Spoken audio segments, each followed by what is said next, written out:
was breakfast? First of all, I hope we all enjoyed our breakfast this morning.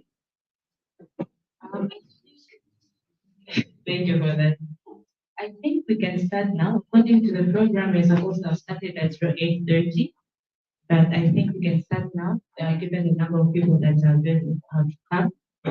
Um, Before we start, can we have someone to open with for us with a prayer? Any volunteer? Thank you, sir.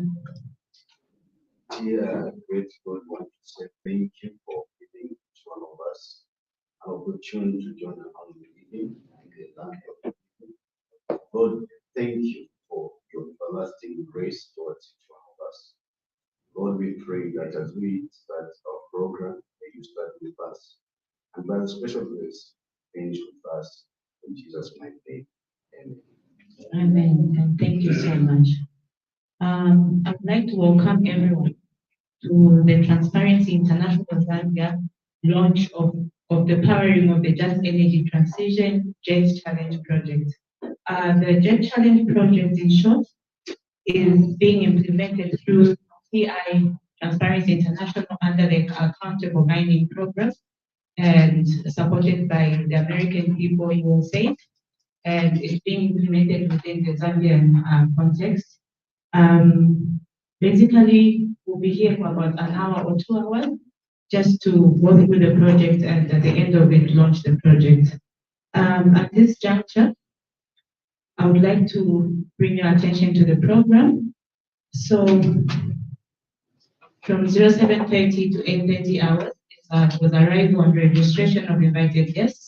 And at this juncture, we're also having our breakfast served upstairs. Then we're going to go into welcoming remarks. Then we'll have remarks by the ACCDG.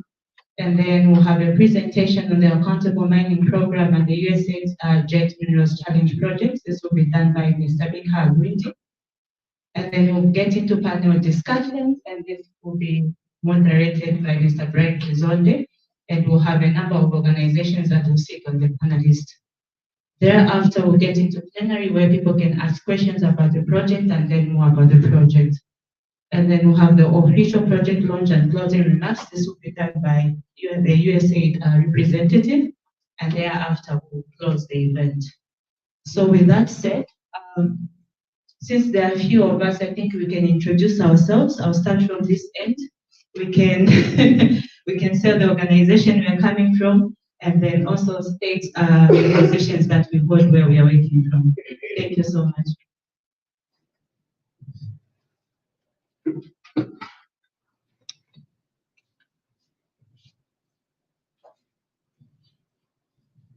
Good morning to everyone. I'm the Director General of ACC.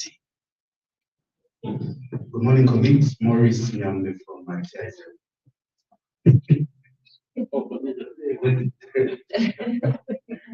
Good morning, my name is Baji Zodli, the Advocates Policy and Research Manager of ITIZ. Good morning, I'm Clovis Wale, Assistant Director, Corruption Prevention and Anti-Corruption Commission.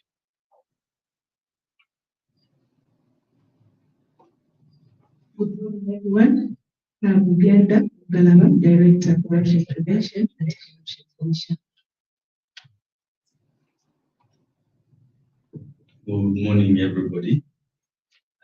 Sulu Godox, representing Kalomo Gemstone Miners Association, one of the small-scale miners that operates in South.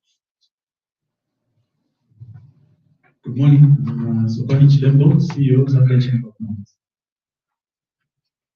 Good morning, I'm Joseph Mwansa, Federation of Small-Scale Miners. Good morning. My name is Zanji Sinka. I'm the Communications Officer at Transparency International. Good morning, Kian Dog from NTV.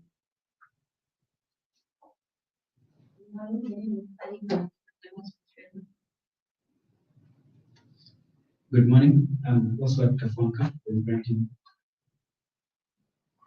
Good morning, I'm Precious Duncan from News Diggers. Good morning, Anita Tarema from Vote FM. Good morning. My name is Chizi Nguru from Action Aid Zambia. Good morning. I'm Metro Bloomberg from Federation of Schools Kenya. Good morning, everyone. My name is Ian Mwiga. I currently work with the EIT in Zambia. Good morning, everyone. My name is Tamika Aloti, Climate Change and Environmental Sustainability Coordinator from Transparency International Zambia. Good morning. My name is Hamlet Atia, IT Officer, Transparency International Zambia. Thank you, everyone. And my name is Sandy Skazwe. My position is Environmental Governance Officer. I also work for Transparency International Zambia. I'll be your host this morning, and I hope I'll do a great job. So at this point, may I please ask or welcome Mr. Maurice Kenyambe, who's the Transparency International Zambia Executive Director, to come forward and give us welcoming remarks.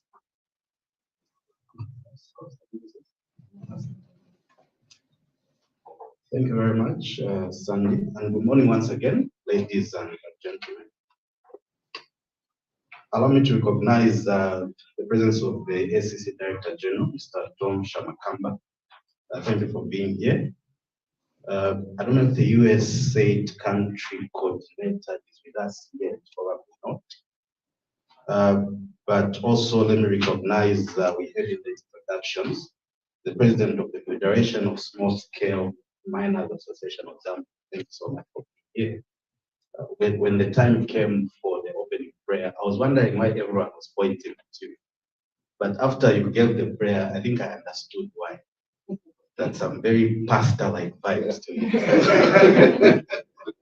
Let me also acknowledge the president of the Zambia Women Association in Mining. I'm not sure she's here yet.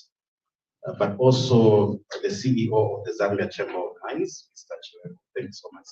Yeah. Other senior government officials who will be present with us today, heads of representatives of cooperating partners, my fellow colleagues from civil society, I can see quite a number of you here, members of staff from TIZ, and then our all-weather friends from the media. Let me just say, distinguished ladies and gentlemen, I would like to take this opportunity to welcome you all to this launch of the Powering a Just Energy Transition Green Minerals Challenge project. It's a mouthful, but we'll get used as we go on. Now, the Jet Minerals project is a multi-country project which is led by Transparency International Australia and is being implemented by TI chapters in a number of countries, these being Argentina, Colombia, Indonesia, Zimbabwe, and of course, Zambia.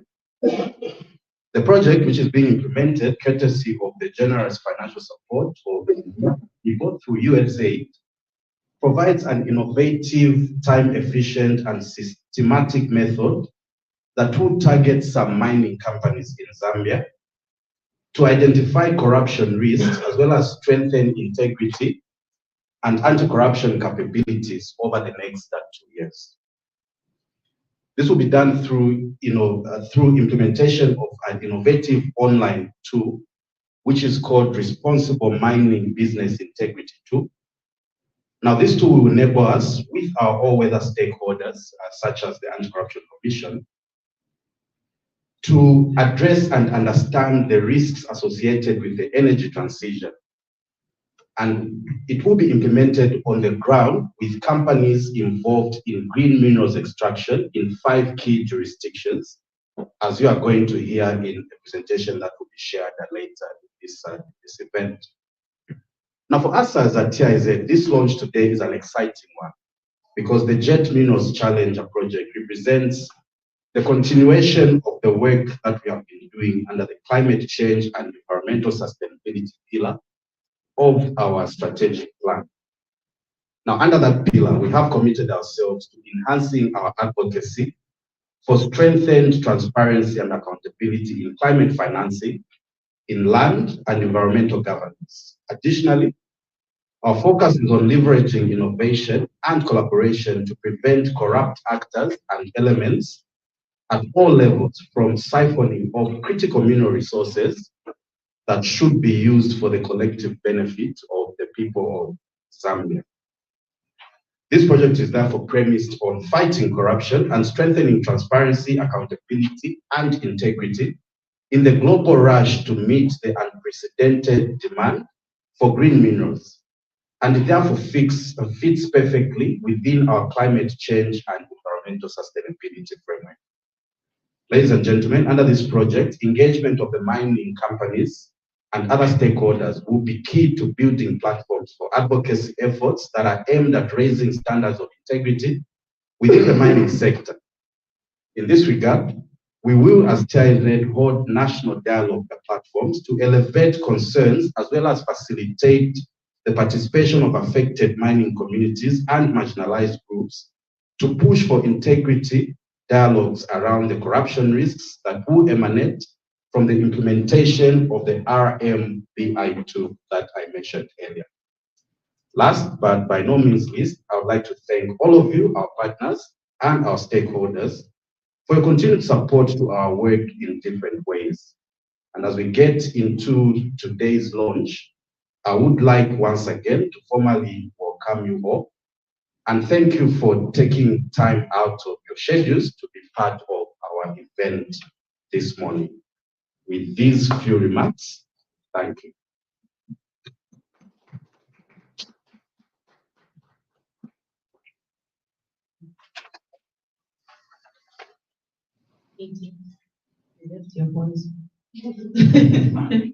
Oh, sorry. I'm not that rich. Oh my God. Sorry about that. Thank you, Mr. Maurice Nyambe, for that worthy piece of information, and thank you for welcoming our stakeholders to the launch. As we will hear from the presentation, there are a lot of innovative strategies that we'll be using under this project. So with that said, I would like to invite our all-weather partner. We've been collaborating for a number of years as Transparency International Zambia. We've done a lot of work with them. So I'd like to invite the Anti-Corruption Commission Director General, Mr. Tom Shamakamba, to give his remarks. Thank you. Good morning once again. Please allow me to write on the protocol that have been established by the Executive Director.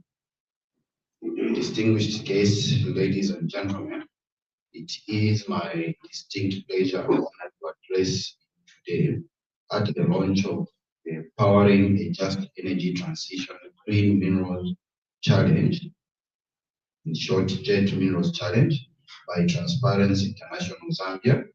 This initiative represents a significant step forward in our collective fight against corruption and our commitment to ensuring a fair and sustainable energy transition in Zambia.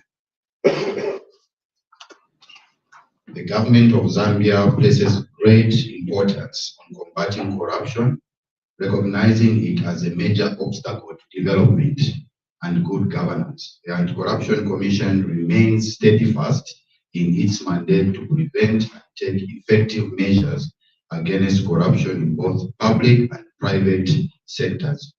Therefore, it gives us immense pleasure to see civil society organizations like TIZ playing an active role in various sectors, including mining, to support the government's effort. Corruption is a complex and evolving challenge that requires a multifaceted and collaborative approach to address effectively. The Anti-Corruption Commission has a long-standing partnership with TIZ, various initiatives and projects. Our collaboration includes significant efforts such as the Corruption Perception Index, the Zambia Pride Pairs Index, the TIZ Annual Anti-Corruption Conference, and the recently held Africa International Anti-Corruption Conference in March.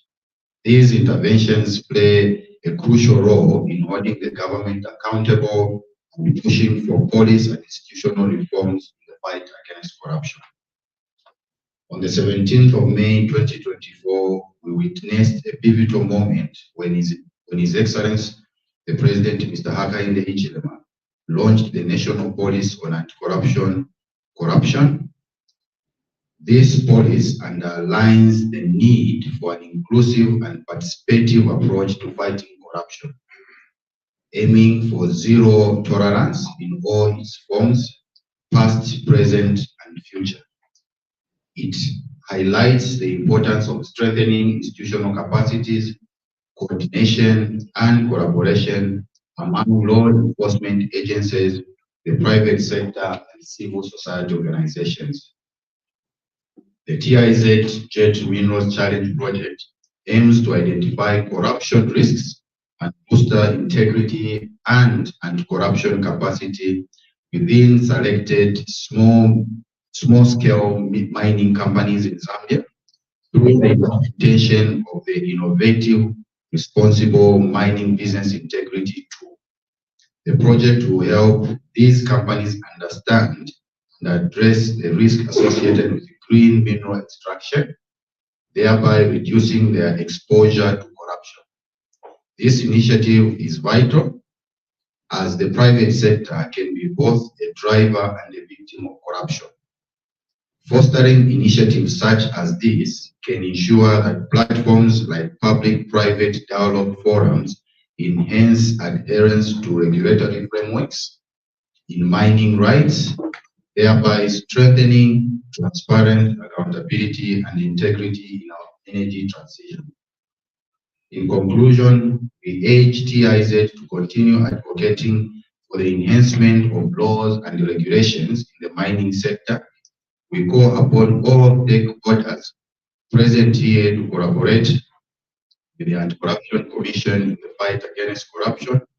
The Anti-Corruption Commission remains committed to effectively detecting, investigating, and prosecuting corruption, whether it is individuals, institutions, and private companies.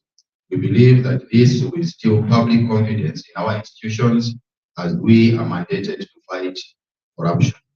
With these few words, I encourage everyone present to join your efforts, resources, and skills in working with the Anti-Corruption Commission and TIZ to combat corruption as we strive towards building a more transparent, accountable, and prosperous Zambia. Thank you for listening.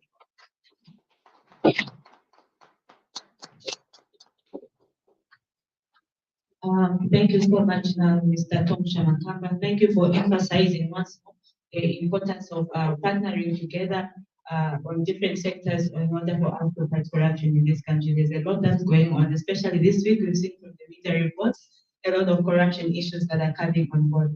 So we are really thankful for your presence here, and also for re-emphasizing the point that we need to work together to fight corruption in this country. At this point, I would like to recognize the presence of the people that are following us on Facebook, Twitter, as well as YouTube. Thank you. So I noticed that there are a number of people that are streaming in. May we please just introduce ourselves, indicate where you're coming from, give us your name, and that's it. And later on, you can have breakfast. Breakfast is still running up to 10 hours.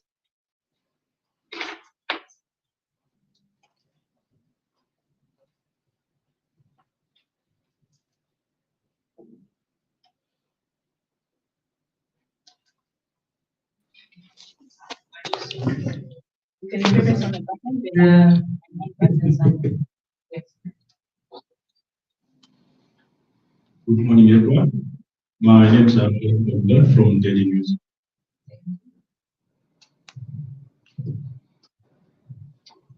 Good morning. My name is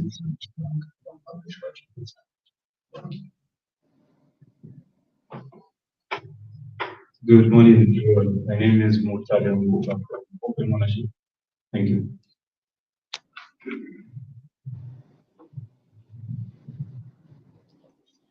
Yes, thank you so much for those interventions. At this point, I would like to invite Mr. Tamika Halwindi, who's the Transparency International Zambia Climate Change and Environmental Sustainability Coordinator, Tamika will give us an overview of the program so that we understand better what the program is about, and also so that we can identify areas of collaboration, areas of synergy, where we think we can fit in and ensure that at the end of this launch, we are able to come forward and indicate that this is where we would like to work with TIZ. So Tamika, it's your cue.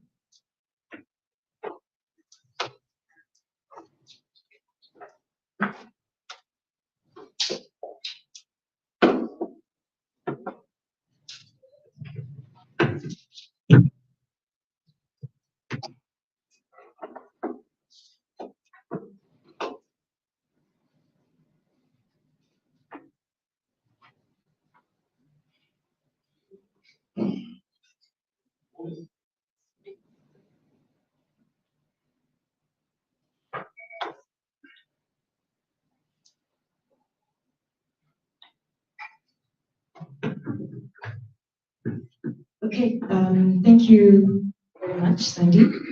Thank you, everyone, and really it's a pleasure to see partners and potentially new partners this morning for a very interesting and topical discussion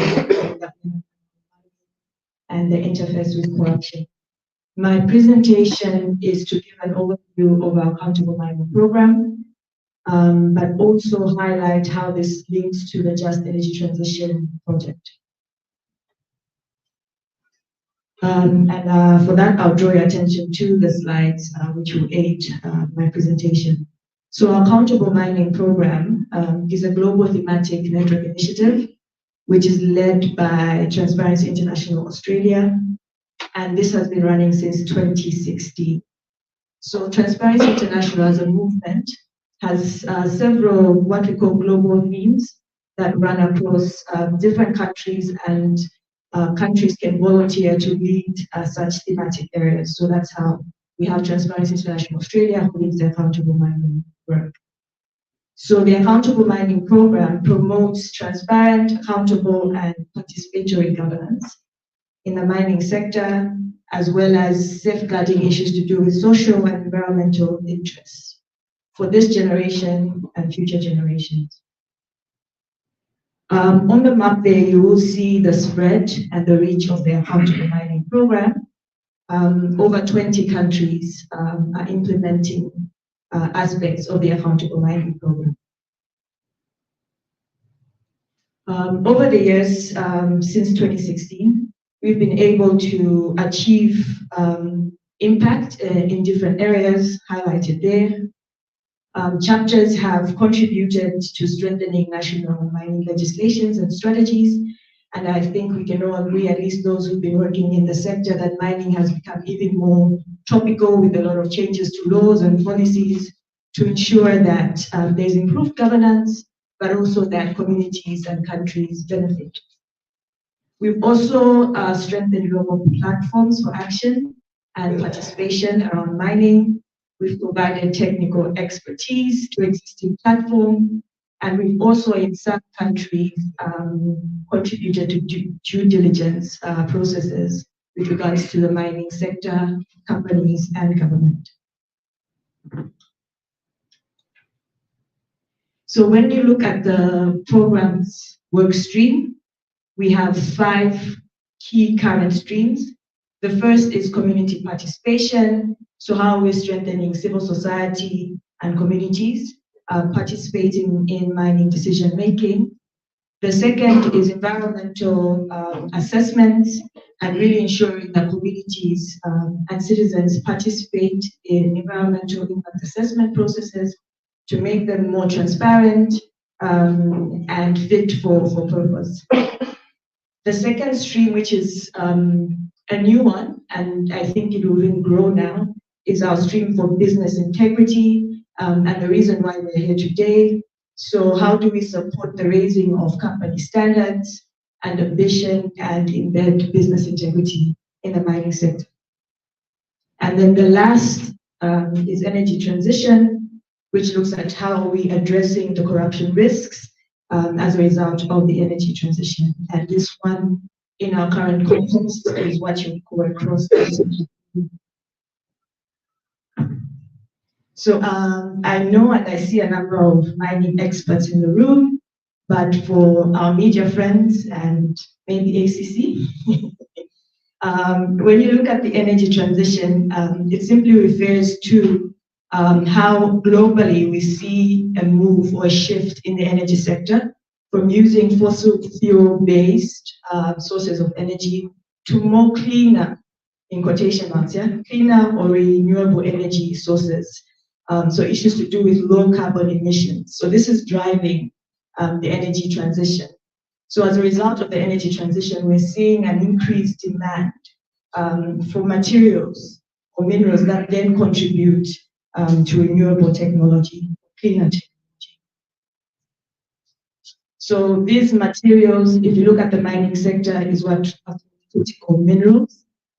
And some people call them strategic minerals, energy transition minerals. But essentially, we see that some minerals have a key role to play in driving the energy transition. So currently, when we look at the context, different countries have established strategies or laws that define and try and create a roadmap of how these minerals will be secured, because there is an issue of security and securing these minerals for production and driving the energy transition. We have seen that the United States has a critical raw minerals or strategic minerals strategy, and the EU has also developed one. In Zambia, we have developed one as well, I think. I'm looking at colleagues in the room. I don't know if it has been approved, but in 2023, we saw that the cabinet Zambia had identified critical minerals for Zambia. Among them are what you would call the traditional critical minerals, copper, cobalt, manganese, lithium, but also I think we added gold, sugilite, diamonds, and emeralds as strategic minerals for Zambia. So different countries define critical minerals differently based on their context, their needs, and issues to do with security and securing demand. Now, I think questions would be, so why is TI, Transparency International, interested in the energy transition? Why in this space? We are not environmentalists as well, but I think our job is try and see what is the context and what are the corruption risks arising from that context. So through Transparency International Australia, we issued a publication, What is the Energy Transition for the Mining Sector, which is available for download on their website. And here we highlight five key corruption risks related to the energy transition. The first is that the high demand will lead to more mining licenses in jurisdictions with weak governance. We know that there is a drive to exploit and mine these minerals. We know that countries are stockpiling these minerals, and there's an increase in new projects, both mining and exploration. And investors are willing to venture in places that they've never ventured before, particularly countries or locations with weak governance systems. The second is that the rapid growth of demand for these minerals could increase speculative behavior. I think we are seeing this in Zambia. Not too long ago, we saw the Minister of Mines saying when they did an audit of the cadastre, people were holding up to 50 mining licenses. Now, if that's not speculation, we don't know what it is. So we will see an increase in such speculative behavior where Tamika buys 10 mining licenses in manganese just in case the price goes up, and then she can sell and make a profit. The third issues to do with fast tracking of projects and how that puts projects at risk. We know that mining is a very arduous process, and it's not something that you can fast track without causing great harm, either to the government system or the environment. The fourth corruption risk is the risk around increased state participation in the mining sector. which is a good thing. I think most countries want to benefit from the mining sector, but then there are corruption risks related to state participation and government participation in mining. How will that look like, and what will be the response from private sector? An interesting discussion. I'm looking at you, Mr. Chidema. The fifth is investments in sensitive locations that will aggravate environmental, social, and political tensions. And we saw this, I think a symptom of this when we look at issues to do with mining in national parks, mining in Lower Zambezi, mining in game reserves. So we'll see a lot of those discussions and debates. So what are our responses to these corruption risks? Our tools and research for advocacy.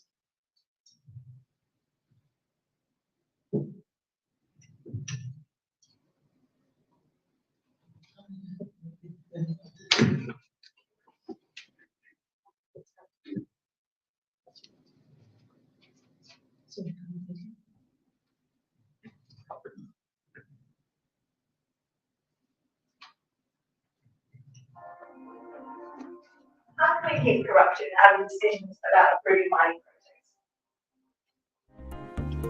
projects? How can we keep corruption out of decisions about approving mining projects? Transparency International's Macro tool can help. The step-by-step tool shines a light on how mining rights are granted and helps you pinpoint where in that decision-making process there are weaknesses that can lead to corruption, which corruption risks are most serious, and how to develop an evidence-based plan to take action on those risks. The tool has been used in over 20 countries, as diverse as Ghana, Mexico, and Australia. The Macro tool has helped users contribute to stronger mining legislation, more informed integrity agencies, communities, and mining companies, and local platforms for citizen action. We have used this research to advocate for the importance of speeding up the digitization of the licensing application process. The tool can also support countries fulfill their international obligations. We highly encourage our implementing countries to use this tool to help them strengthen their license allocation processes. The Macro tool contains 80 common corruption risks from 5 key areas. It combines a rigorous research method with flexibility, making it applicable in different contexts. The Macro tool also integrates gender at each step so that the assessment includes the gendered impacts of corruption on women. The tool is for anyone who wants to take strategic action to prevent corruption risks in government processes for approving mining projects. From governments wanting to introduce reforms so that decision-making about mining benefits their citizens, to civil society organisations that want to monitor the licensing process, through to companies seeking to identify and manage their exposure to corruption risks during licensing. The tool is free to download and available in 4 languages. An abridged version that can be completed in a shorter timeframe is also available. Visit our website to download the Mining Awards Corruption Risk Assessment Tool. Let's work together towards a more transparent and accountable mining sector. With the leadership of Transparency International Australia is the Mining Awards Corruption Risk Assessment Tool, which the video has explained, and we use the Macro tool in the Zambia context to try and identify some of the corruption risks pertaining to the mining sector, and we undertook this research in 2018, just when we were beginning the advocacy phase of our interventions in mining. And we're happy to discuss more around the Macro tool because it's still a relevant tool to use.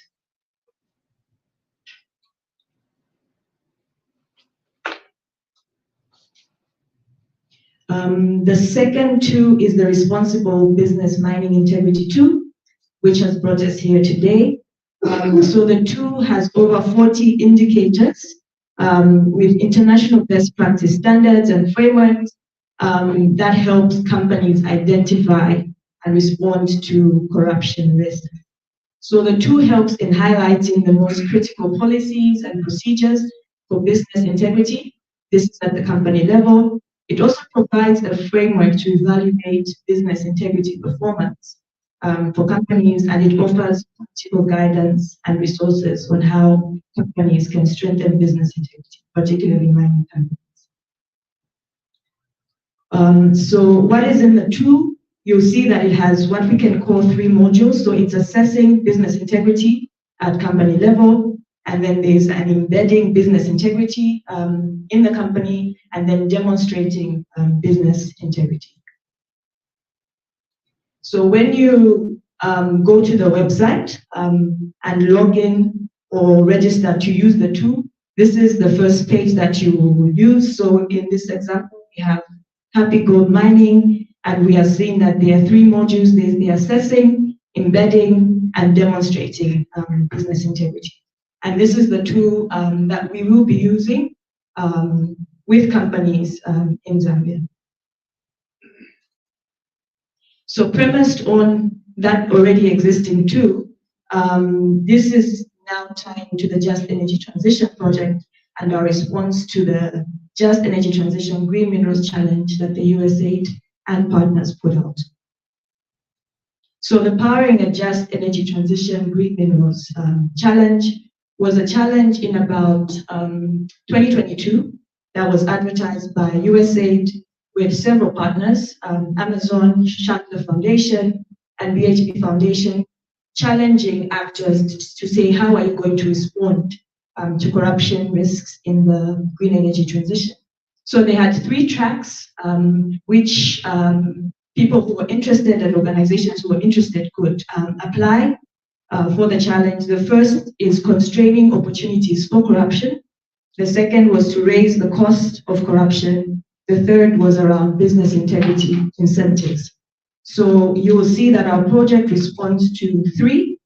We're using the integrity route, and hopefully through 3, we can constrain opportunities for corruption, at least at company level.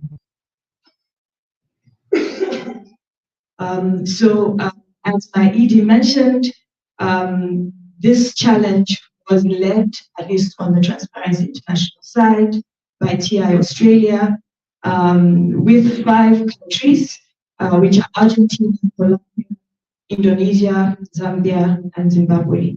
So we will be working with companies to try and introduce this tool to them, but also for companies to buy in and use the tool and give us feedback in terms of the usefulness of the responsible mining business tool. But there's a catch in that we are focusing mostly on mining companies, mining energy transition minerals, so lithium, copper, cobalt, nickel, and manganese. So we're trying to achieve 4 things. So the tool, in using the tool, we're hoping to help companies have a time-efficient and systematic tool that will help them address issues to do with corruption in their operations. We know that sometimes it can be difficult for companies to identify corruption risks and respond to them. So the tool actually helps companies map out and identify those risks. We also help companies address and understand the risks associated with the energy transition, and that will be at unit level, at a company level, and provide necessary insights on how they can address these risks. Thirdly, we will hopefully reduce the corruption risk exposure at company level, because with the business integrity tool, it gives you guidelines and entry points on some of the gaps with regards to anti-corruption policies and procedures, and hopefully give a framework for companies to respond and act. And then lastly, we will have activities that look at meaningful community engagement between companies and communities, as well as incorporating a gender perspective in our work. So this is the last slide in terms of our project outline. So we're currently in the middle May 2024 to May 2025, when we're having this event to socialize the Responsible Mining Business Integrity 2, but also to note that the 2 has been revised to make it respond to the context of the energy transition and the countries that it will be implemented in. But also at some point, the 2 will be translated to Mandarin and Spanish. We know that Chinese investment cannot be ignored, and we also hope to use this tool to engage with Chinese investment and mining companies. I will end there for now. Thank you so much, and looking forward to the discussion and socialization of this tool. Thank you.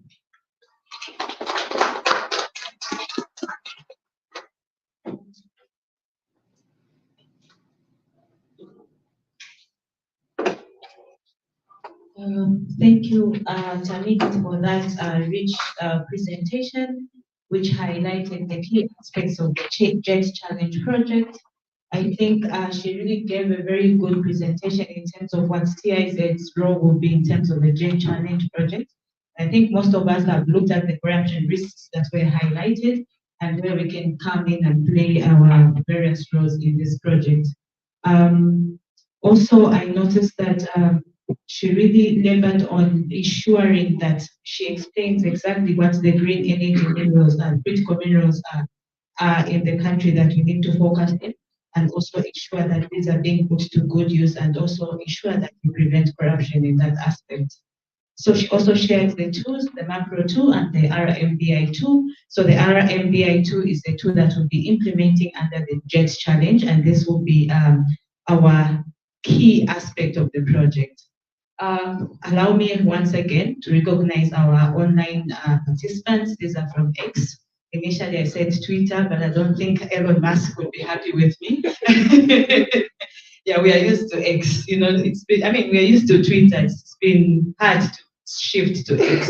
But anyway, we have our online audience on X. We also have some on YouTube, and we have some on Facebook. So I noticed that we have some more people that are joining us. Would you kindly introduce yourself? Tell us your name and which organization you're coming from. Thank you very much. I'm sorry for coming to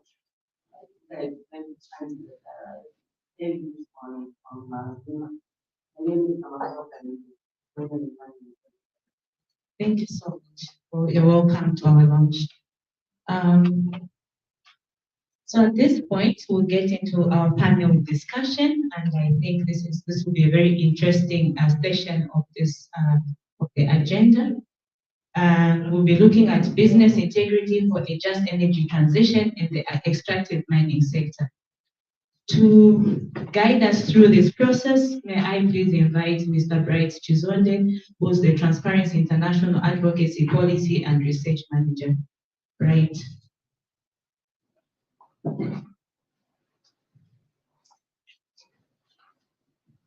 Thank you very much, Sandy. I see the room is very quiet. Sandy, can you pass the mic? I want to know what time the load shedding was. What time was load shedding? Please go ahead and try to straighten it. Just begin with what time was load shedding. Okay, there's a question. What time is load shedding today? Let me pick. Okay. Okay. Yes. I haven't experienced load shedding. Okay, that's good. Okay, I'll pick a female deliberately. Gender issues. Gender issues. What time was load shedding in your area today? Haven't happened yet. It's at 13. To be at 13? Right, there's no load shedding. There's no load shedding. I think so. Okay, one last person. Can we ask the DG? Yes. Yes. In fact, I'm just comparing what that gentleman I said. Today I haven't experienced load shedding. Starting from yesterday. Oh, okay. Yeah, serious. I don't know whether to go or not. So, but there was no load shedding. Okay, thank you very much. All right, so we're going into a panel discussion. We are titling Responsible Mining and Business Integrity for a Just Energy Transition in the Extractive Sector. I will call upon my panelists after I give a brief background. Corruption risks exist across all business sectors, but some are more prone to corruption than others. The extractive industry are among the highest risk areas of business, accounting for 1 in 5 cases of transnational bribery in terms of levels of corruption. This is because natural resources have the potential to generate large revenues and profits, which makes them attractive for businesses. Due to the desire to earn these huge profits, competition often results in heavy lobbying and even undue influence on policymakers. This corporate bribery or corruption leads to state capture and policy capture and reckless exploitation of natural resources. It destroys the environment and deprives people of their livelihoods, trapping them in poverty and creating conflict over the resources. To address this, there is need for responsible, accountable, and transparent mining, as well as business integrity, especially in light of the energy transition. I've got 4 panelists who will be coming forth to the panel discussion. The first one is Mrs. Glenda Mungalaba, the Director of Corruption Prevention from the Anti-Corruption Commission. Let's clap for her, please.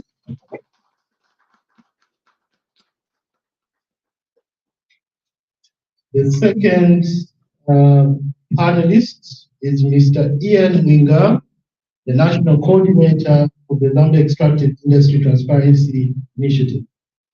Mr. Ian.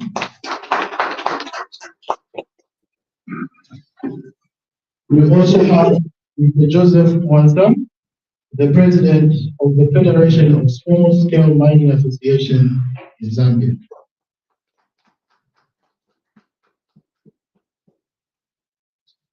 And last but not the least, right? We have Mrs. Namakao Kaimu, the President of the Zambia Women Association in Mining.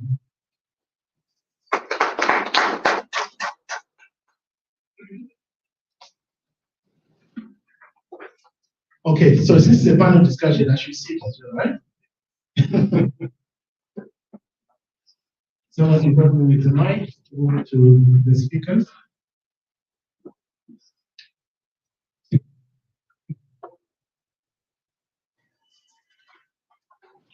Mining is a complex subject, so I think for most of us, we do some learning today. They say it's what do they call a stiff learning curve when it comes to mining.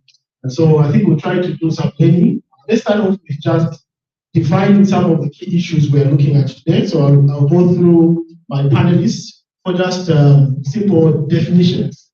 Okay, so I'll start with the Anti-Corruption Commission, Madam Glenda. Please define for us what we mean by business integrity. What is business integrity?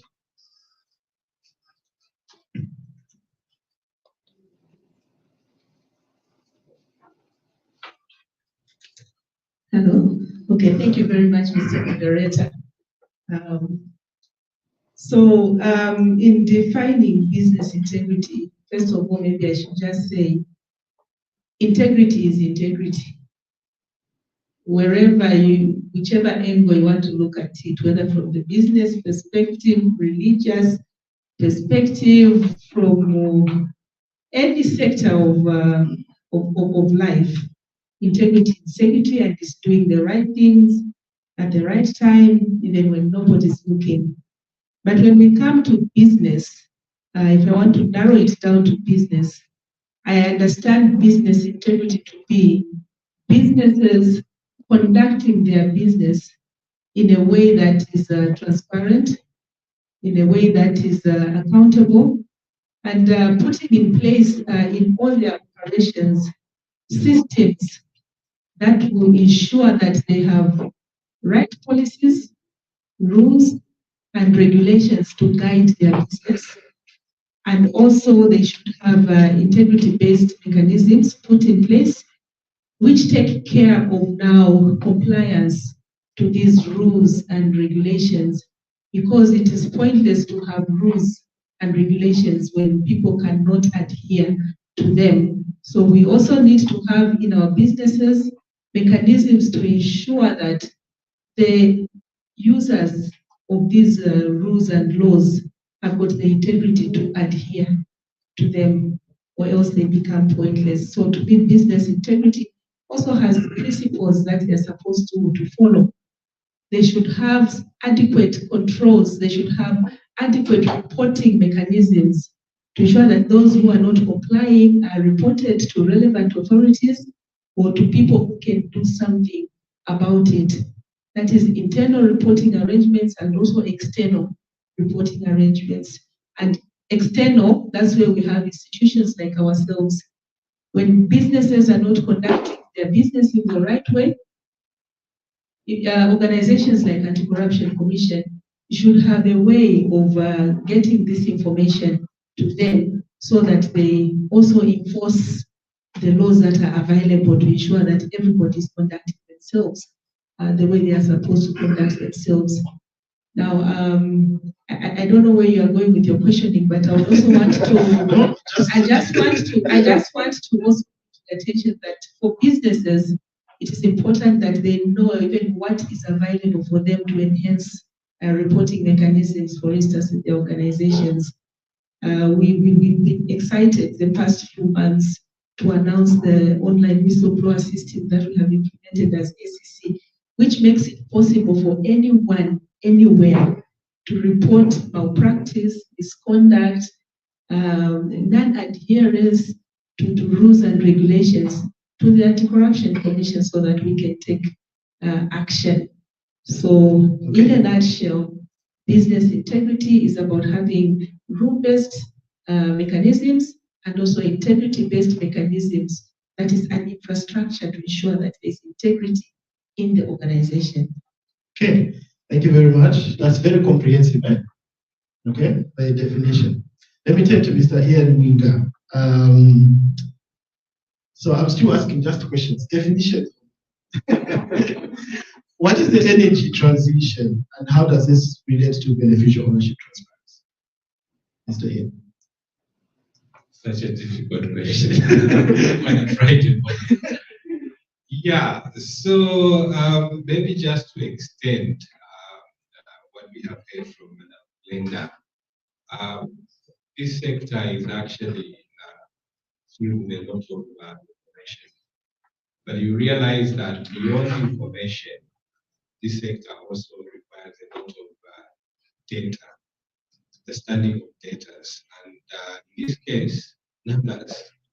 I think this is one of the critical issues that we need to really be wary about as we engage in the extractive sector. Now, when we come to defining what the energy transition is, and I think this really has so many definitions depending on where you are standing. First of all, you realize that in the definition, there's a mention of critical minerals. But then again, you find some people talk about strategic minerals. What does that mean? So, so what people say is that critical minerals are critical for countries that require their security, whether it's in terms of military security or development security. Whereas for us who actually own the minerals and mine and produce, we are actually looking at them as strategic for our development. And that is very critical to understand, because then as you engage as a country in this very complicated global environment, you understand how to play the game. And you mentioned the issue of beneficial ownership. It's a very loaded area, and I would like some point to weigh in.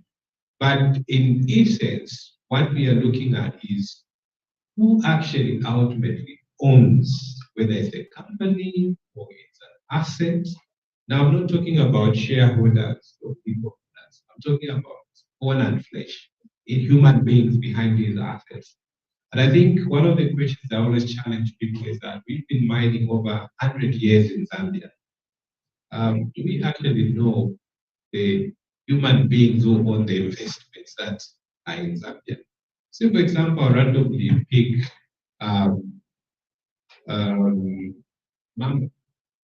Mamba Collieries, which is a co-producing asset. It has become very important lately. A few days ago, they announced that they'll be investing about $400 million, another thermal power plant. Who actually owns that asset? I'm not talking about shareholders, I'm talking about individuals. Where is the $400 million coming from? Who is going to get the value out of that? Who is going to build that plant and all that? So the link between energy transition and beneficial ownership is very critical, because what you're essentially looking at, who is benefiting, who is getting the value, and who is bearing the risk. That is sort of the play between the two. I'll leave it at that for now. Thank you very much. Let me turn to my immediate left, Mr. Joseph Ponsa. How would you define responsible mining? How would you define responsible mining? Just the mic, please.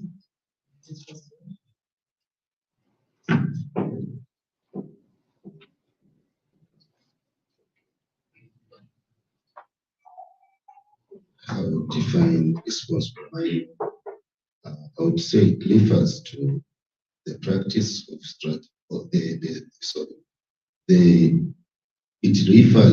mining refers to responsible mining refers to the practice of extracting minerals and resources while minimizing the negative social, environment, and economic impact it involves. Okay. So if we talk about, I'll do a follow-up question for you. If you talk about the mining, small-scale miners that are under association, not just mining in general, what elements would you expect a company to implement or to undertake for it to be called responsible in terms of their mining? Thank you so much. Here, following that put in place to help us understanding environment stewardship, protecting ecosystem, conserving water, and rehabilitating land. 2, social responsibility, respecting land, communities, ensuring for labor practices, and providing benefits to affected areas. 3, economic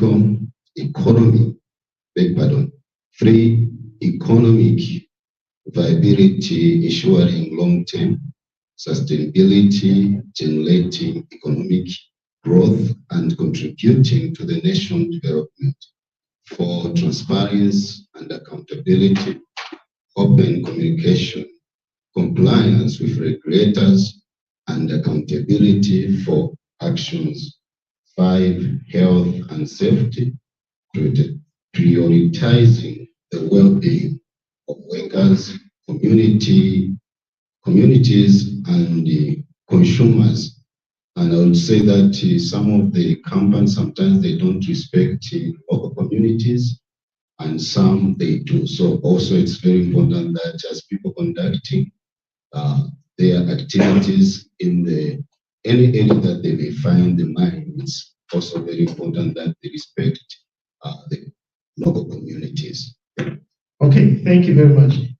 From your answer, I think there are a lot of components of what it entails to be responsible in mining. Let me do my last, ask my last question in terms of definition. Madam Namakau Sayingu, what is the gender dimension to mining? Or how would you define gender with respect to mining?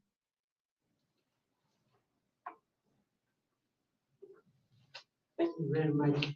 How do I define gender with respect to mining? Yes. Why should we be interested in issues to do with women in mining? Okay. Yes. First of all, gender. Hello, respond. Okay. Gender. Gender.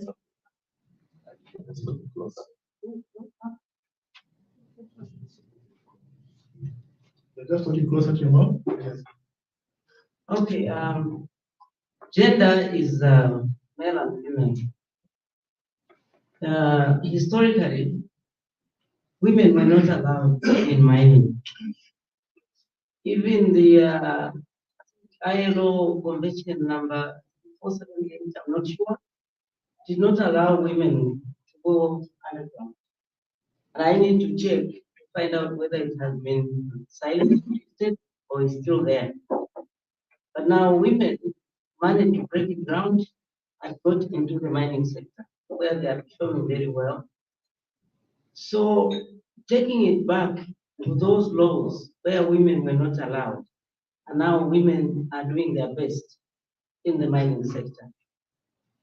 The mining sector, especially at country level, I think they need to see to it that there's even a thin line between the male and the female miners, because there's a why. Why were the women stopped? Why were they not allowed? And now that the women are there, what is it that has been done to show that those who were not stopped, now they are allowed? What is it what affirmative action are they doing for the women? For example, at country level, in education, during the marks or whatever, passing marks, the males percentage is higher than the women. So why is it not done in women in mining? So we would like that to be done in mining, and that's why there is the gender dimension in the mining sector. But as a representative for women, I am really not satisfied with what is happening at government level, because there has not been anything that is showing that now the women are there working with the men where they were not supposed to work. Okay. So we are going to work on that, and we'll get to ILO and make sure that we see that they're done, because I think it's important to bring in a difference between the female gender and the male gender. Okay, thank you very much. Let me go back now to the Anti-Corruption Commission. SEC has a mandate to provide, that is provided for under Section 6 of the Anti-Corruption Act. The mandate includes to take necessary and effective measures for the prevention of corruption in public and private bodies. I hope that is correct. Correct. Okay. Okay, so that is the mandate. So what is the Commission doing generally with respect to corruption prevention, and then specific to enhancing business integrity? Okay, thank you so much. I'm happy to see that you have mastered our act very well. Almost reciting the section word by word. Yes, Anti-Corruption Commission is doing a lot of things, and I'm sure I don't have the time for me to recount all the activities that we have done in the line of corruption prevention. But just speaking broadly, we are, as a commission, responsible for mainstreaming corruption in the whole of public and private sector. We are responsible for examining processes and procedures in institutions, and we use various methodologies to do that. One of them I will talk about managerial accountability workshops that we are doing. This is a way that we study systems in order to identify vulnerabilities to corruption, and then come up with appropriate measures to seal those vulnerabilities. The Anti-Corruption Commission also does integrity checks on some key projects that we feel are key, for instance, to our economy. In the mining sector, for instance, we are currently doing integrity checks to try and see how we can help government in getting value for money in the whole chain, the mineral processing, right from extraction to the time the minerals are exported out of the country. We want to ensure that there are no leakages of government resources in the process. We do these corruption prevention exercises in various government departments, including key programs like the CDF, to monitor how those programs are being implemented, whether they are following the guidelines that have been put in place. All that is part of our corruption prevention, and even sensitizing people in integrity, to raise awareness on corruption, to raise awareness on the need for them to adhere to rules and regulations and uphold good corporate governance principles of organizations. All those are activities that we are doing under the mandate of prevention. And of course, we also have other mandates to investigate and to educate, which I may not talk about right now. As for business integrity, I was very excited when Tamika was giving her presentation, because I already saw an opportunity for us to collaborate and also enhance our efforts in trying to build integrity in business. We have not done a lot in the private sector. I'm sure you are aware that in government, for instance, we have established over 200 integrity committees in various government institutions, and a dismal, maybe 2 in the private sector. So we have been engaging the private sector to see how we can enhance this integrity program and maybe expand it to the private sector. We have had 2 symposia in the past 2 years, private sector symposiums, where we've brought private sector institutions together to try and understand their operations, understand the vulnerabilities that they face in corruption, and see how we can work together with them to develop strategies. And last year, we narrowed it down specifically to the mining sector, where we brought together different mining companies, their stakeholders, at a round table just to discuss and see how we can, you were part of that activity, how we can collaborate in bringing about anti-corruption measures or mechanisms within the mining sector. And I'm happy to note that out of that symposium, we are doing follow-up engagements with the mining sector, because they expressed a lot of interest in working with us, especially in issue of ethics and integrity development in the way they conduct business. So we've already written to the Chamber of Mines requesting for further engagements to discuss how we can strategize with them on this aspect.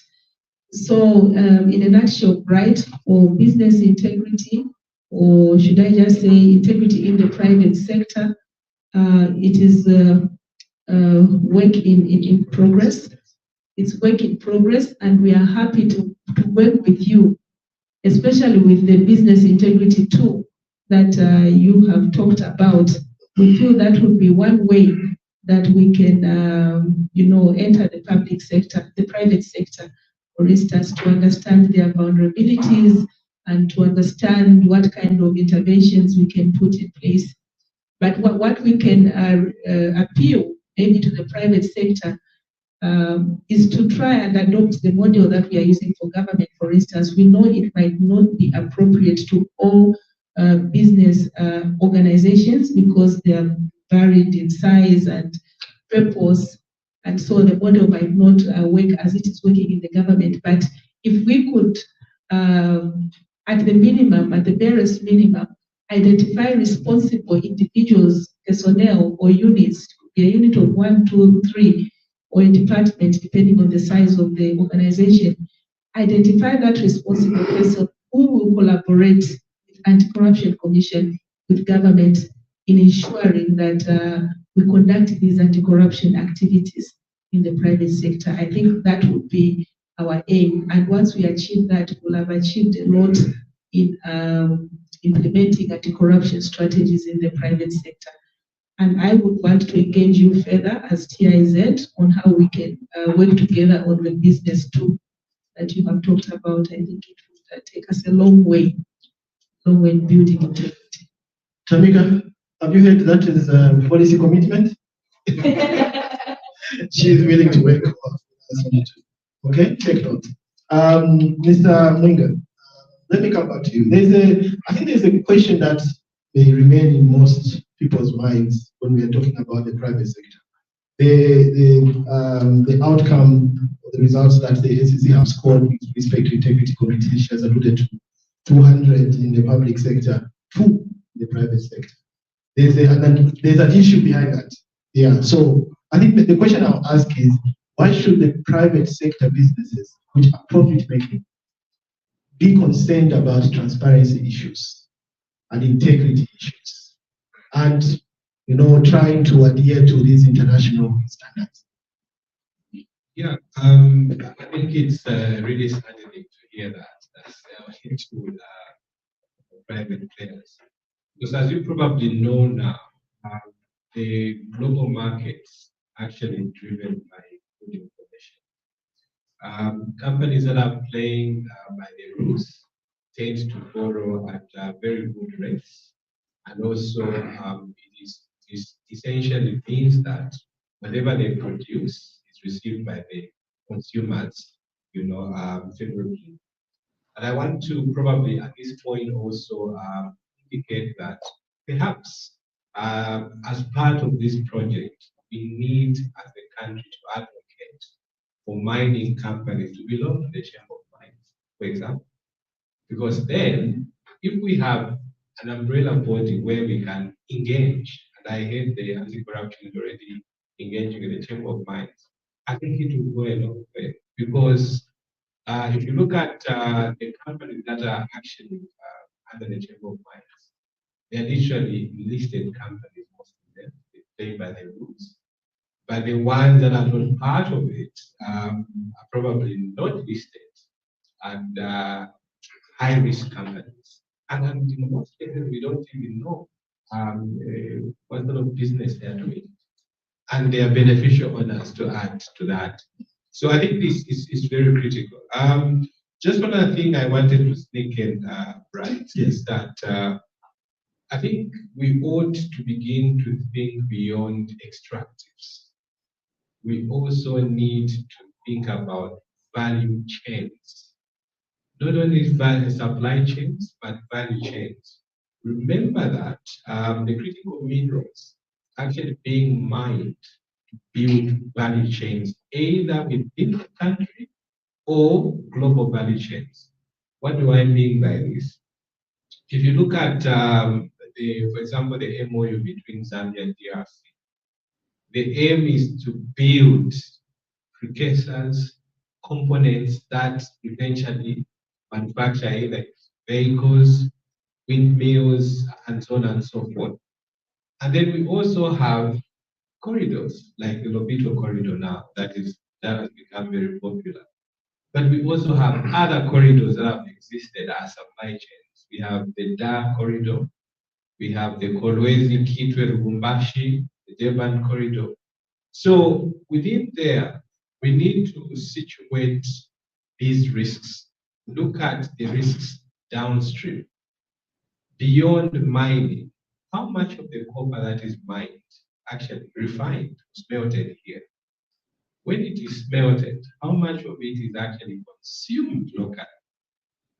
If I can just pluck numbers from the air, we realize that in 2022, I think we produced close to 700,000 tons of copper, out of which I think about 500 to 600 was smelted.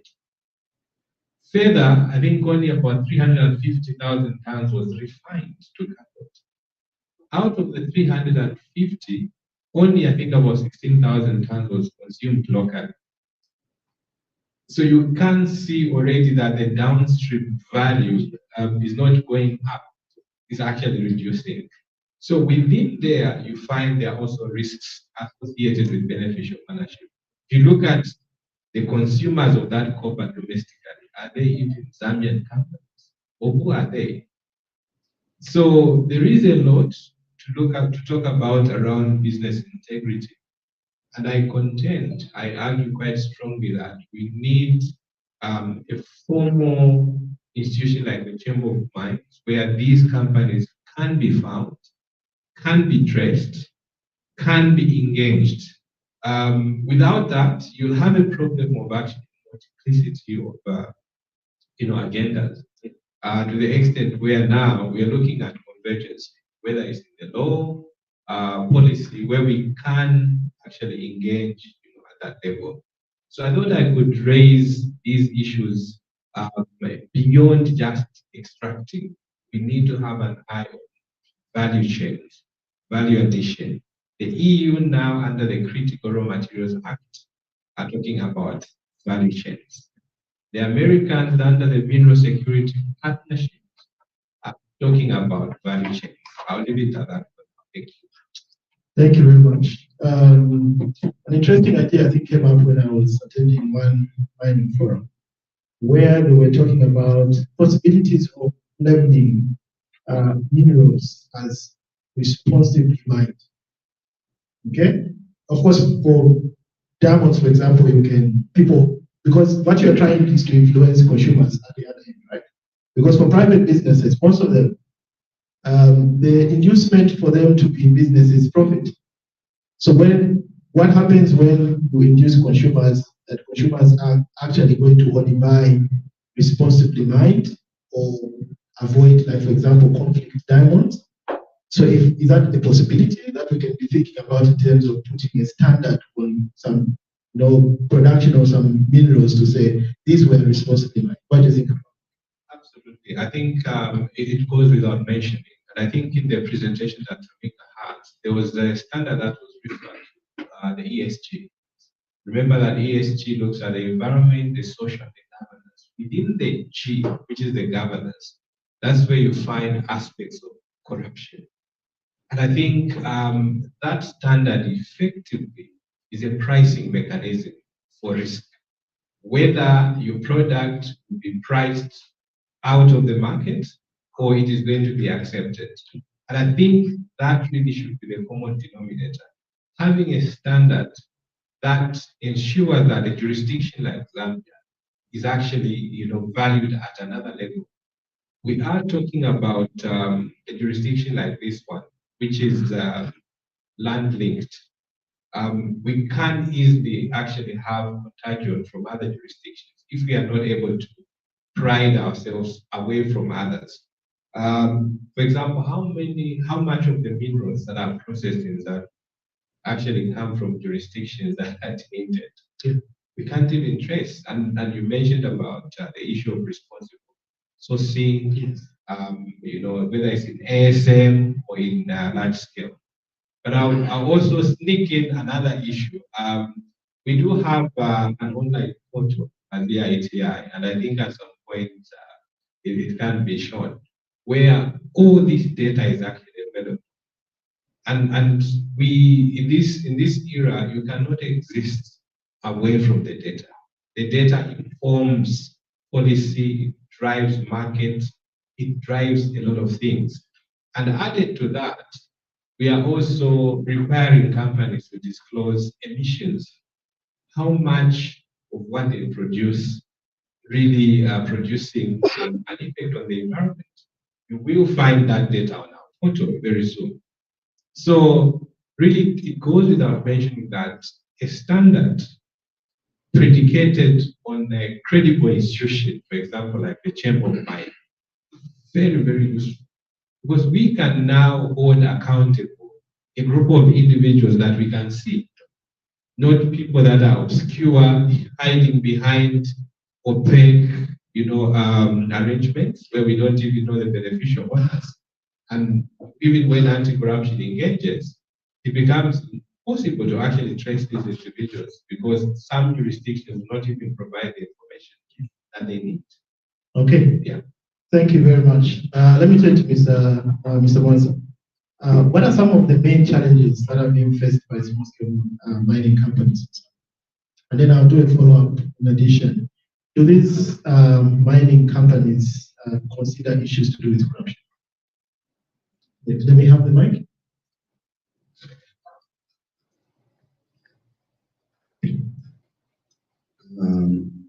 There are many challenges that we do face as small-scale miners.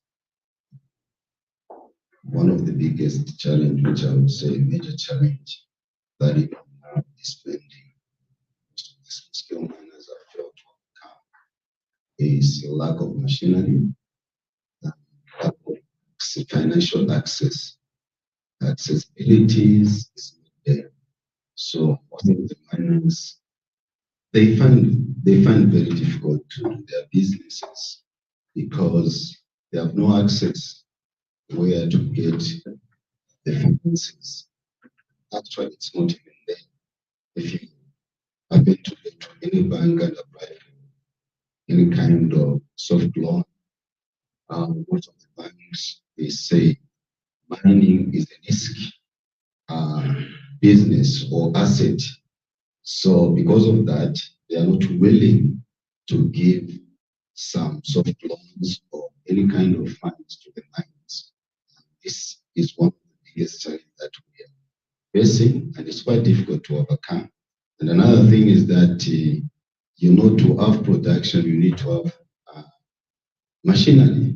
If you were to go around right now, you find that most of small-scale miners, they don't have proper tools to use. They don't have machinery, and this is one of the second challenge, and that's why you can see that production in our country is very less. I'm talking about small-scale miners and artisanal and cooperatives, and these are the people that can improve the economy of our nation if we take care of them. Surely, because of not having enough capital has been the major problem. When it comes to corruption, I think corruption is almost everywhere, not only in our sector. Again, it depends how we put some measures. Sensitization is one of the key areas that need to be done from the Corruption Institute.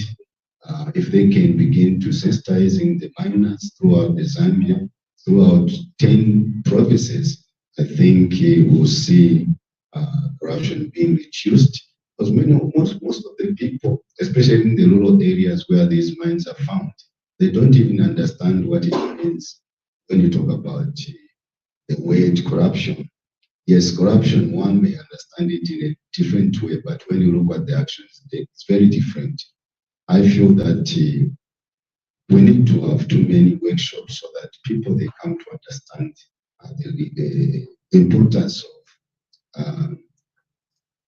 the importance of avoiding corruption. All right, thank you very much. Madam Kaindu, let me ask you a similar question. What are some of the challenges that women miners are facing generally? And then, do you think there's an impact of corruption that is there a greater impact of corruption on women as compared to men? What do you think? Yes, just like someone has said, the major challenges are those two, capital and machinery, but it's also the issue of knowledge in mining, because mining is taken from, and so there is need for women, even small-scale miners, to go through training, because you see, because mining is taken for, it's not easy or right. It's not right, right?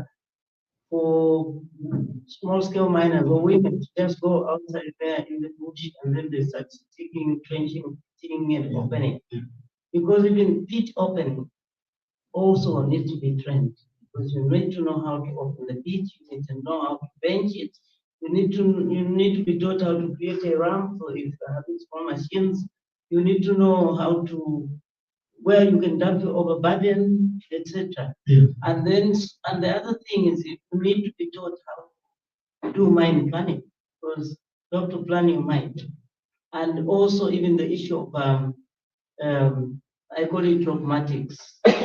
When you are taught, you know how to handle the rocks that stand in after blasting. But if you are not taught, that's why you have those accidents that you hear about, because the people don't know that this rock that is standing this way or that is cracked, it needs maybe to be supported, and there is a way how they support that. The mining engineers will teach, say, if this is like this is how you get maybe big logs and stand in and do this. But now that challenge is there for women and small-scale miners because they are not taught. They're just given the license to go. And then the other issue is the expense. It's a very big challenge because for the small-scale miners, the women, for them to do anything, to develop the mine or to even start getting coordinates, to peg the area, you need to pay. You need to pay the professionals, and they are very expensive. Because you see, we've been lumped together, just like light scale.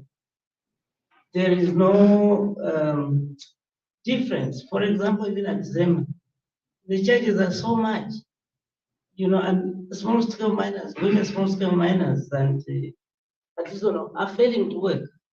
Failing to work because of such expense. We have 3 of our members that have done almost everything, but they're failing to proceed because of them. It's too expensive, So for me, I still come back to the government. I think the government need to separate the large and the small, and make sure that even in the queuing up of licensing, also they should separate the large and the small, and also separate the women also from the male gender, because you find that women have got a challenge, especially I think it's the same issue of corruption. Mothers are not, ready to do corruption. They fear it because they are mothers, they are holding families. But then the male gender is because they just want to have. Because they just want to have. They'll do anything. I'll give you an example. One time I was in the bush somewhere, silver mine in Mumbai, and I saw a very big poster on a metal drum, an old metal drum. It's written, "We buy copper," with an arrow. So I asked the local boy, I said, "Who is buying the copper in the bush?" No, there are some Chinese. They come and they get the local boys, they park the truck, they drive away, and they give the boys the 200 kwacha, 150. Bye, the truck is gone. So I think we need a lot of work. We need support as small-scale miners because we're just dumped there. We are people that are determined to work. And this corruption, because the small-scale miners, they don't have that money. Yeah. And then you see the big people that even come from abroad, they have the money. And that's where you see that money, the right mines are given to wrong people. People who cannot even do the work, people who cannot contribute to the economy of the country. So we have such problems. And as women, it's worse. Because when they look at you and they think that you can do corruption, first of all, you don't even have the money. Number 2, you don't want to do that. So those are the problems that we have. And like my colleagues have said, my brother here, I think we need more of this training from GIZ and corruption, so that we understand, we hear of it, and we just think, yes, I think it's done. How come Greenbelt Limited are in that mine? You understand? So then we say, maybe they're corrupted. You see? So this issue of corruption in the mining sector, please, we are on our knees. We need this work to be done because it's very, very serious. And it's depriving the communities. You see, the communities where these minerals are. These people just come and scoop and go. So it's very, very important. And these challenges are real. Okay. Thank you. Thank you very much. So we end with that punchline. Men are more corrupt. They have more pressures than the women. And the women are caregivers, so they fear to indulge in corruption. Okay, I would like to open up the floor now to questions from the audience. If you have, I know you've been quiet for a long time now. If you have questions on everything, what they have said, the people in front, the presentations that have been made about the project, even the speeches that were made. If you have questions, now it's open for us to discuss. Let me take the first hand. Okay, we have one hand there. Anyone else? Okay, the mic. Stay.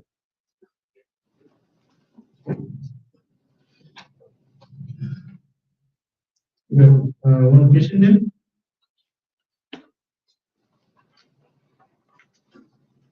there. You start with introducing yourself and then your question. My name is Nyasulu Gordon. Others like calling me Mike. I am here representing the small-scale miners in the Southern Block. We have an association known as the Kalomo Gemstone Miners Association, which is now called Kalomo, but the situations have changed.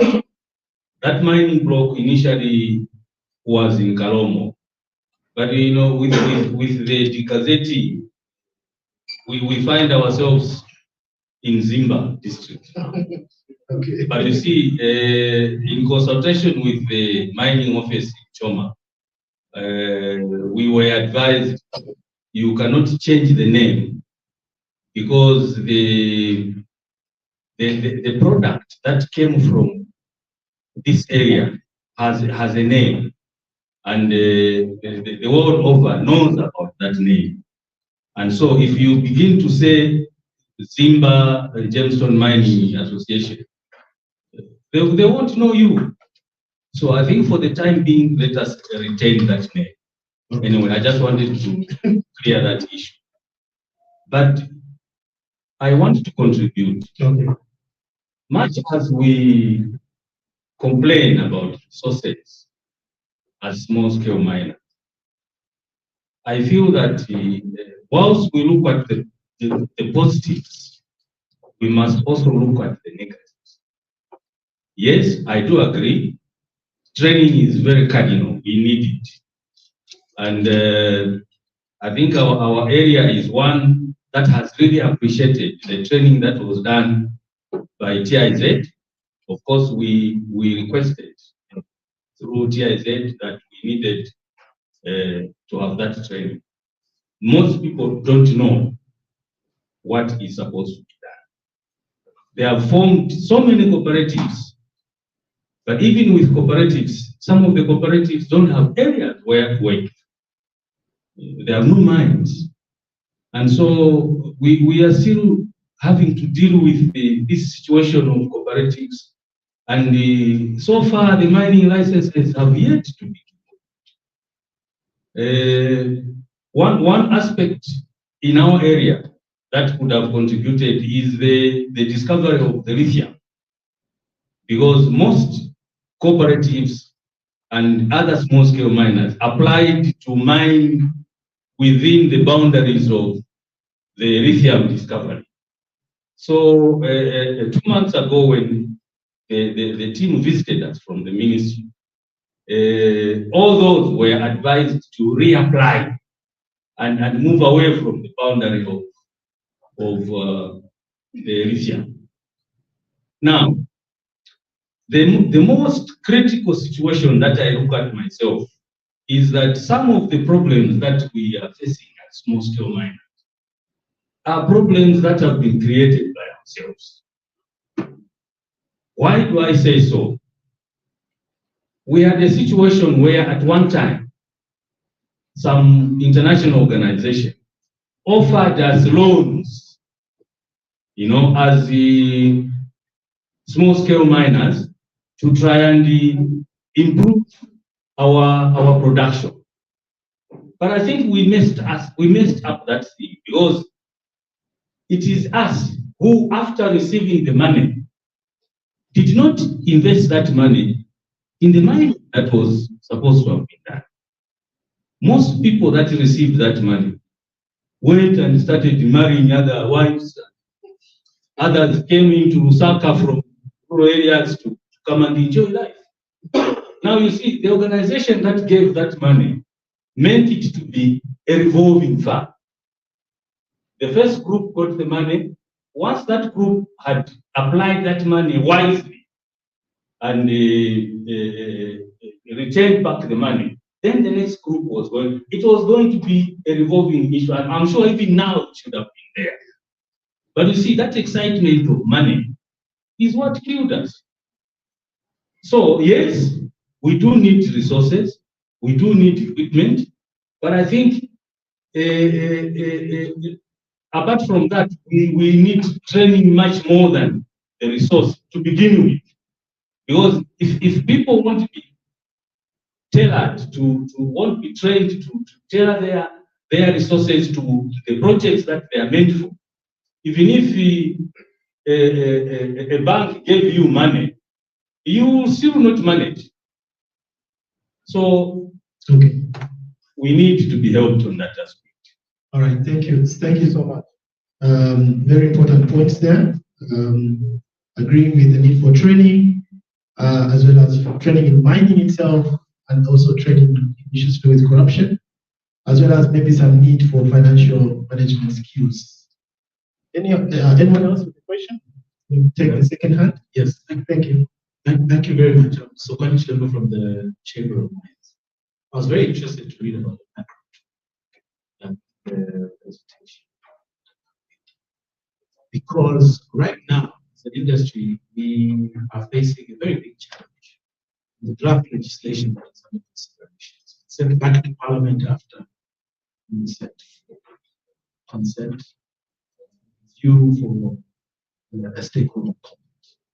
I think that bill needs to be analyzed using this tool. It introduces too much discretion into the licensing process.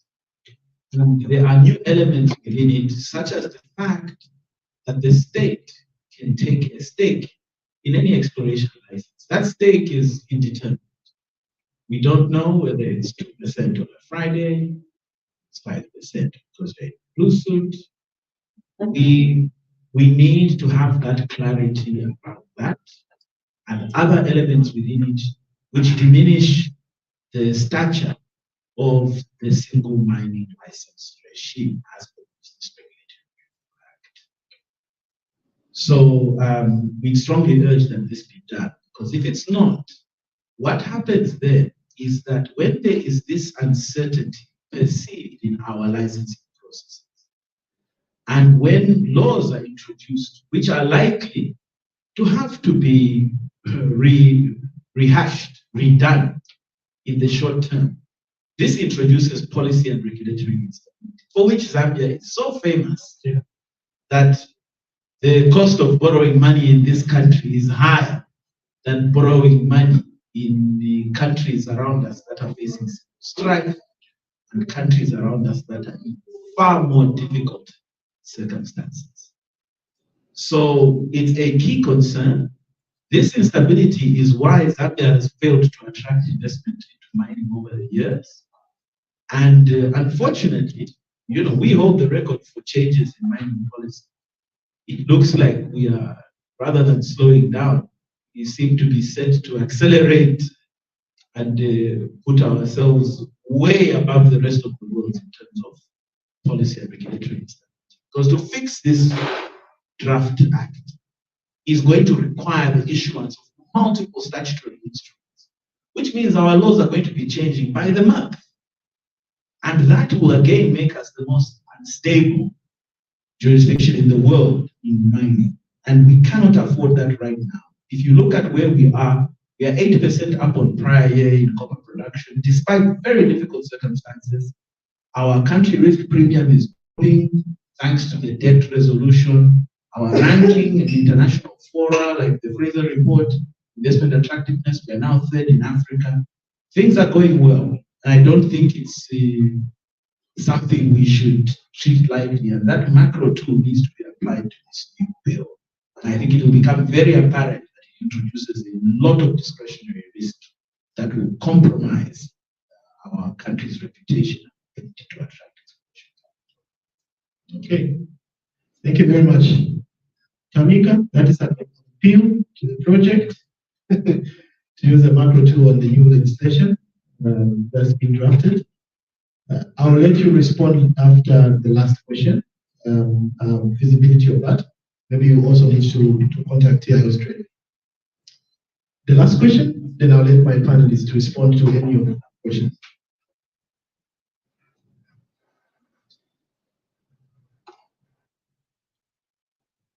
My panelist. My name is Alain Kabila from Daily News. Three questions. One goes to Mr. Mas and women in mining president.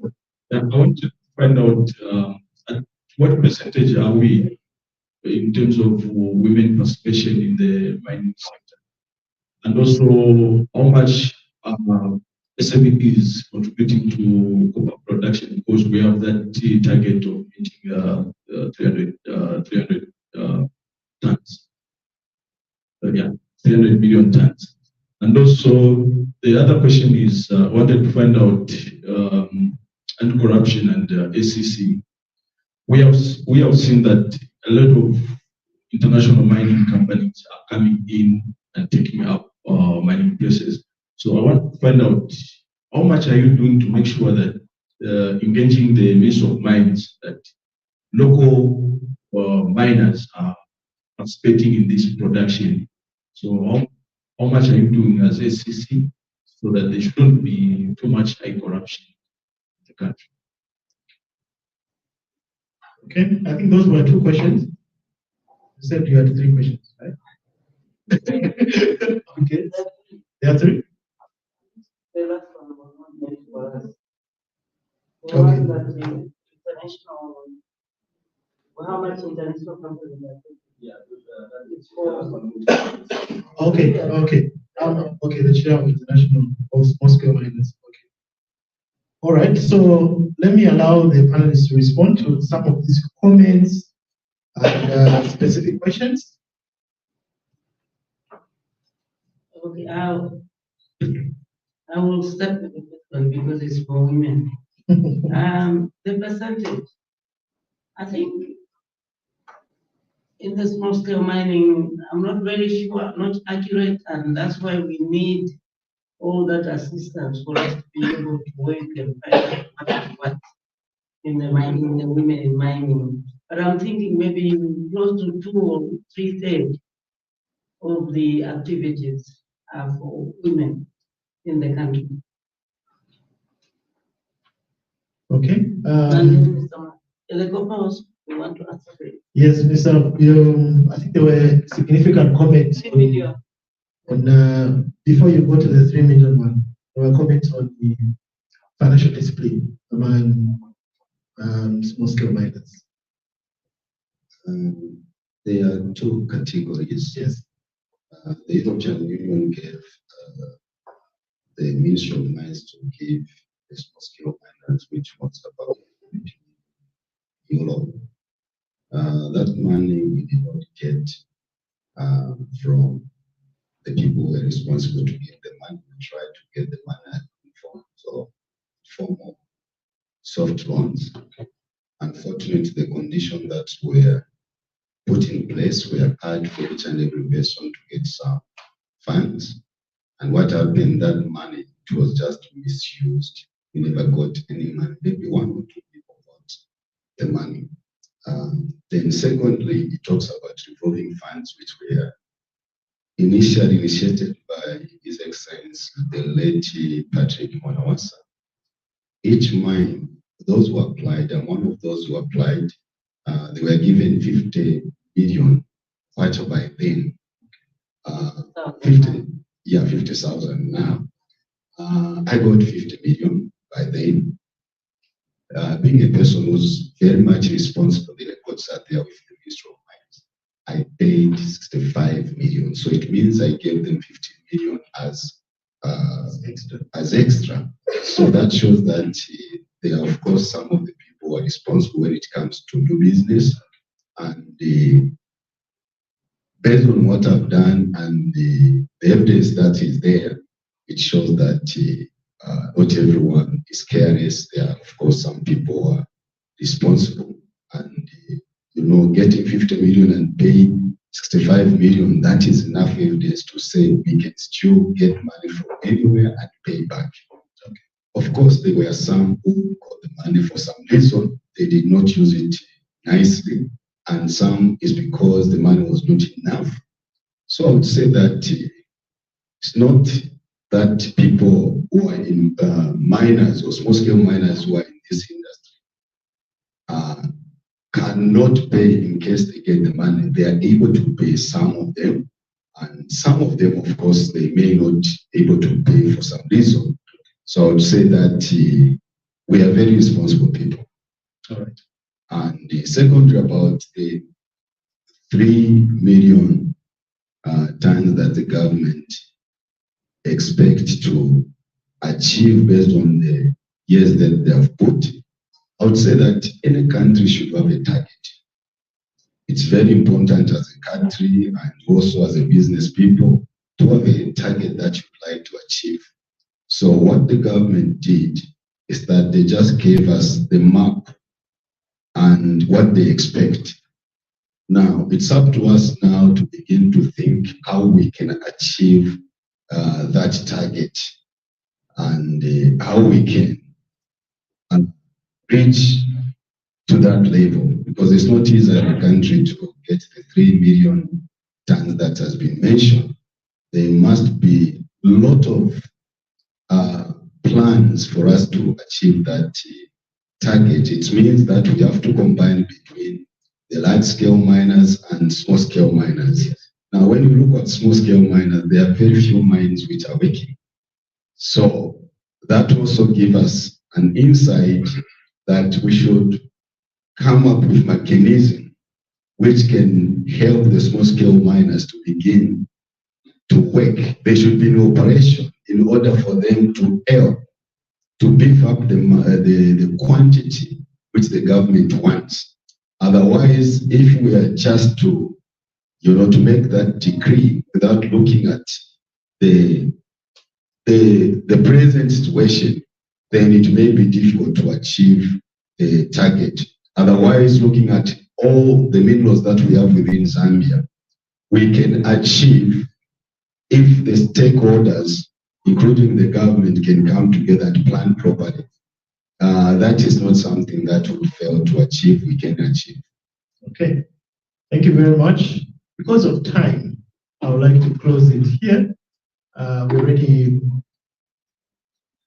Okay. Yes, I'll allow you to respond in the closing remarks. Yes. Because of time, I'd like to close up the open discussion. So we can start with Mr. Mwinga. You're giving your closing remarks very briefly. And in your remarks also just give us your take on how important do you think the self-assessment tool that we have looked at is important, whether it's important or applicable to other companies. Thank you very much. I think the tool is extremely useful. And from the EITI perspective, I think it will also add to our toolkit. But since I've been given very little time to wind up, there's something on the screen. The questions you were asking about how many females, licenses, production, revenue, and all that actually is there. So the journalists and practitioners, please dig in. That is a portal where we have data up to 2024 for licenses. We have production up to 2023. Very soon we will spill over into 2024. Revenues from ZRA all the way from 2013 up to 2023 into 2024. So my time is up, but please, the link is there. You can have fun with the data. All the questions that we're asking are literally within there. Thank you. Okay. NCC, I think you have already commented that you already love the tool. Just respond maybe to the questions that were raised and give your closing remarks. Okay, to respond to the question on how much are we engaging the Ministry of Mines on the international mining companies that are coming into the country, and I think you did mention issues of corruption. I just want to mention that we engage our various stakeholders in different ways and at different levels, depending on the concern that comes to the attention of the Commission. Right now, we are engaging Ministry of Mines. We have a joint committee that has been established, and it includes Zambia Revenue Authority. And that committee is addressing specific concerns that came to our attention through the sensitization programs that we have. There were issues of undervaluation of minerals. I referred to them. There are issues of smuggling of minerals that people were concerned about, and also how our maybe traditional leaders are giving land to investors, foreign investors especially. So those are the issues that we are looking into right now through the site visits that we have done, the integrity checks that we are doing. We are still in the process of doing those so that we address some of these issues. Now, as to your concerns on corruption, I don't know if my boss will be given an opportunity to make a comment. I can't comment on that. We would respond as Anti-Corruption Commission if we have received a complaint that there is corruption involved. I think we will not just jump on any investor who comes because they are big and then we suspect that they have come in corruptly. We need to have a valid, a substantial complaint made against that investor, and SEC will definitely take action because it is our mandate to investigate any corruption that takes place in our country. I also mentioned on the whistleblower online platform that we have created. So if there are any concerns of corruption that you are aware of, please report those to the Anti-Corruption Commission, and ACC take the necessary action. But otherwise, we are engaging Ministry of Mines, but we have specific areas that we want to address.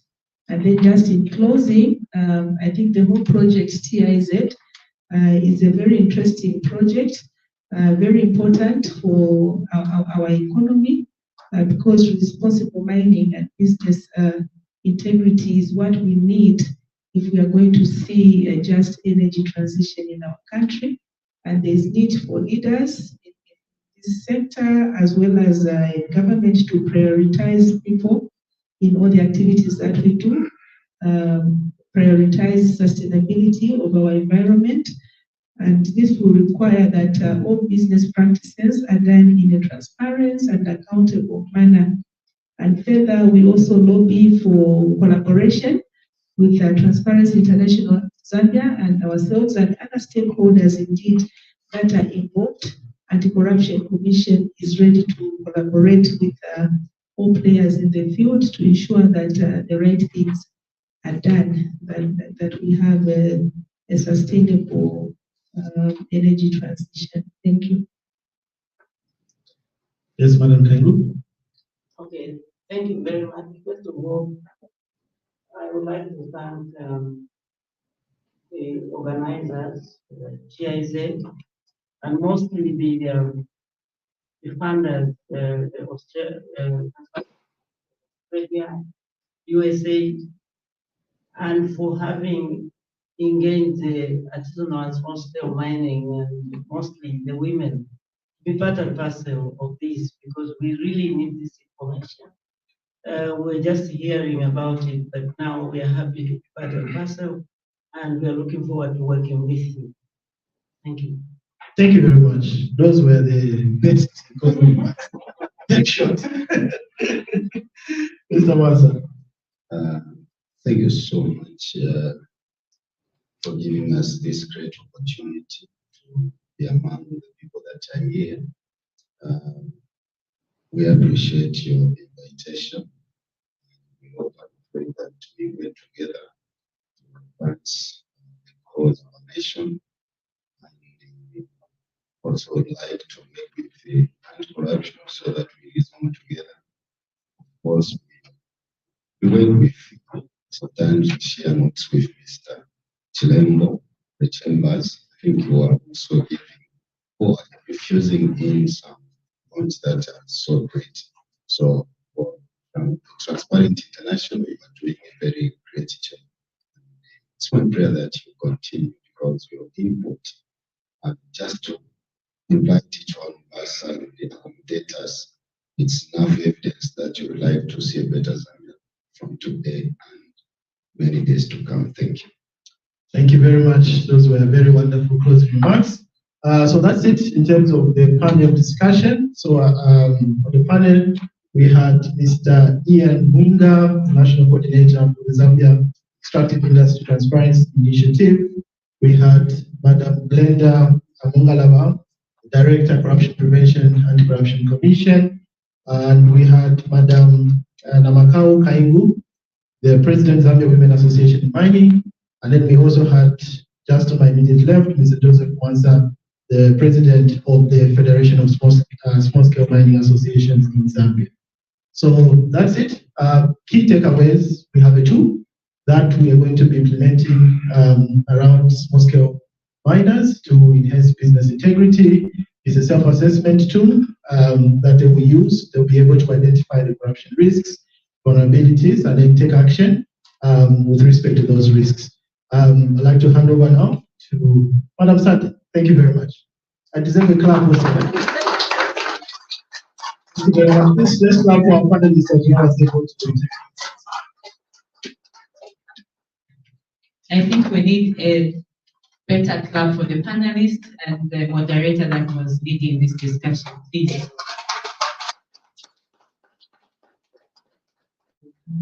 Once again, thanks, Bright, for that rich and informative session. I think most of us were able to pick out very critical issues.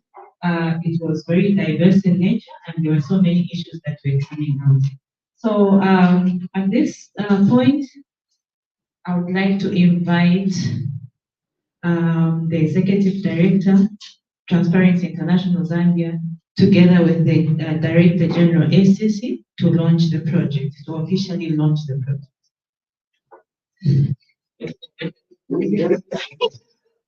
If they can come up front. Yes.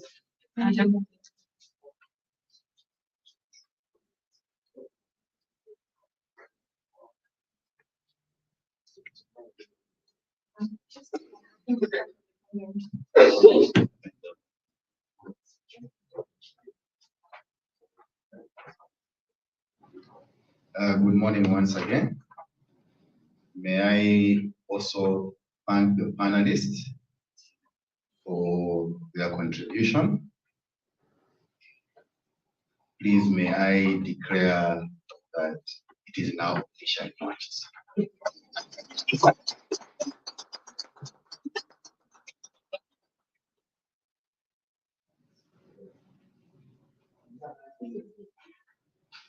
They wanted to shake hands. Oh, shake hands.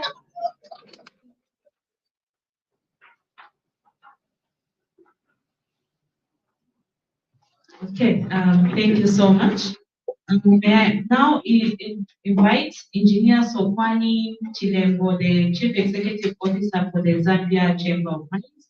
He will give us the vote of thanks.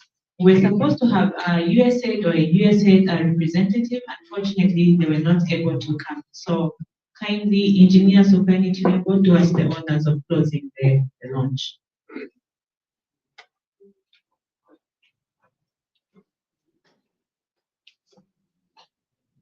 Thank you very much.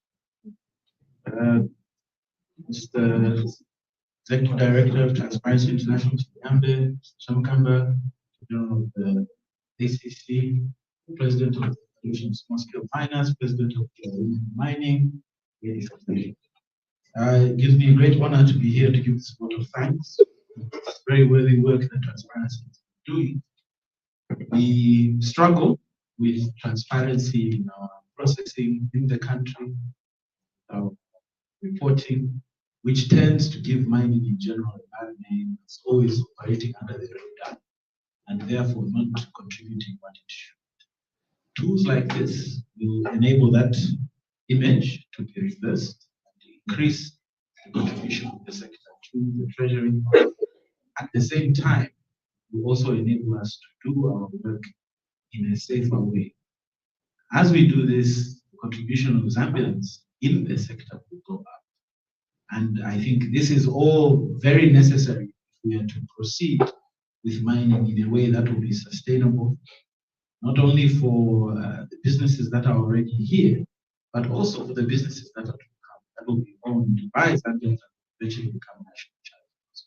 So a lot of the time, the chamber is perceived as only supporting the national interests, but really what the chamber is here to do is to promote responsibility by every Zambians inclusive, in the interest of them having a stake in the gains that are taken forward. So I'd like to commend Transparency International for the tools. We'd like to urge everyone in the sector to make use of them. And we'd like to thank all of you again for enabling us to come together, and benefit from the wisdom of this tool and the engagements that have ensued. So with those few words, I'd like to thank you all again, and again commend National Police for this initiative. Thank you. So we've come to the close of the launch or the meeting, and on behalf of our executive director, I would like to thank everyone for the interaction that we witnessed. So just a few announcements before we go. Please see me for your logistics. Everyone, yeah, please see me. Thank you so much.